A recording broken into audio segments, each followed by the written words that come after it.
Sabri Demiri është një nga figurat më të përgatitura diplomatike me prejardhje shqiptare në strukturat më të larta të shtetit turk. I lindur në vitin 1972 në Shkup, ai ka kryer arsimin fillor dhe të mesëm në vendlindjen e tij. Studimet e larta i nisi në Bosnjë-Hercegovinë, por për shkak të konfliktit atje vijoi shkollimin në Damask të Sirisë, ku diplomua në Institutin e Gjuhës Arabe. Në vitin 1994 u zhvendos në Turqi, ku brenda një viti përvetsoi gjuhën turke dhe nisi studimet universitare dhe të magjistraturës në Fakultetin e Teologjisë të Universitetit Marmara. Në vitin 2009 me ftesë të Recep Tayyip Erdogan, aso kohë kryeministri i Turqisë, Sabri Demiri u emërua këshilltar i tij, detyrë që e ka ushtruar pa ndërprerje deri më sot. Gjatë kësaj periudhe ai u dallua si një kuadër i fortë në marrëdhënie ndërkombëtare, veçanërisht për çështjet e nxehta të Ballkanit.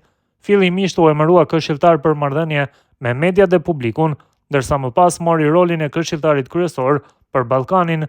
Pas zgjedhjes së Erdoganit president të Turqisë në tetor 2014, Demiri u bë pjesë e kabinetit presidencial në cilësinë e këshilltarit të presidentit. Aktualisht, Sabri Demiri jeton në Ankara me familjen e tij, bashkëshorten dhe 2 fëmijët, ndërsa prindërit dhe familjarët e tij jetojnë ende në Maqedoni. Sabri Demiri flet rrjedhshëm turqisht, shqip, bosnjakisht, maqedonisht, arabisht dhe anglisht, duke u konsideruar një urë e rëndësishme lidhëse mes Turqisë dhe Ballkanit.